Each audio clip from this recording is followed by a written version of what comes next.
আসসালামু আলাইকুম। কেমন আছেন সবাই? আমি আলহামদুলিল্লাহ ভালো আছি। আজকে আপনাদেরকে মাগুর মাছ ভুনা করে দেখাবো। মাগুর মাছ এই যে আমি নিয়ে নিলাম লবণ, হলুদ, মরিচ গুঁড়ো নিয়ে এগুলোকে ভালোভাবে মেখে নিয়েছি। অল্প একটু মরিচ গুঁড়ো দিয়েছি, না দিলেও হবে, সমস্যা নেই। আমার ভালো লাগে তাই দিলাম। এই তো তেলের মধ্যে ভাজতে দিয়ে দিচ্ছি। সবগুলো মাছ আস্তে আস্তে দিয়ে দিব। মাছগুলো দিয়ে দিলাম সব। এরপর যখন এক পাশ হয়ে যাবে তখন আমরা মাছগুলো উল্টে পাল্টে দিব, যাতে মাছের দু অংশ ভালোভাবে হয়ে যায়। আমরা মাছগুলো সুন্দরভাবে সবগুলো উল্টে দিচ্ছি।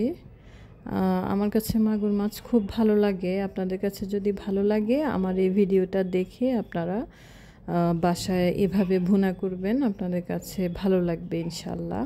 এই তো মাছের এক পাশে হচ্ছে একটু জায়গা করে নিয়েছি, ফ্রাই প্যানটা বড়, এই জন্য এই পেঁয়াজ, টমেটো, কাঁচামরিচ, 1 চামচ রসুন, আর একটু রসুন দিয়ে দিচ্ছি সামান্য পরিমাণে।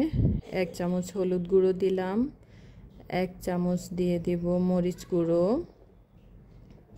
তারপর দিয়ে দিব হচ্ছে 1 চামচ ধনে গুঁড়ো, তারপর দিব 1 চামচ জিরে গুঁড়ো।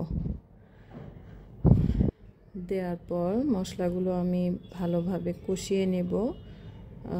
আগে একটু তেলে ভেজে নিব মশলা, পেঁয়াজগুলো একটু ভালোভাবে নেড়েচেড়ে ভেজে নিলে খুব ভালো লাগে।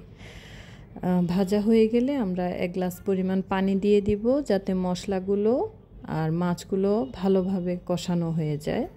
আমি আর পানি দিব না, কারণ কষানোর জন্য বেশি পানির প্রয়োজন হয় না। এই পানি দিয়ে আমি মাছগুলো সুন্দরভাবে সব কিছু নেড়েচেড়ে পরে ঢাকনা দিয়ে ঢেকে দিব। 5 মিনিট রেখে দিলাম। এই তো 5 মিনিট পর আবার এলাম। এখন খাওয়ার ঝোল দিব।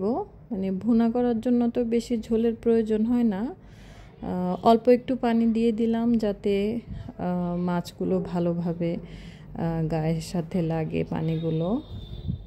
এখন এই তো হয়ে আসলো আমার মাছগুলো। ধনেপাতা দিয়ে দিচ্ছি। আপনাদের কাছে কেমন লাগছে বলুন। এই তো আমার মাছগুলো হয়ে গেল। এখন আমরা নামাবো মাছগুলো। আমার এই মাগুর মাছ ভুনা যদি আপনাদের কাছে ভালো লাগে, আমাকে লাইক, কমেন্টস, শেয়ার করবেন এবং জানাবেন কেমন লাগলো।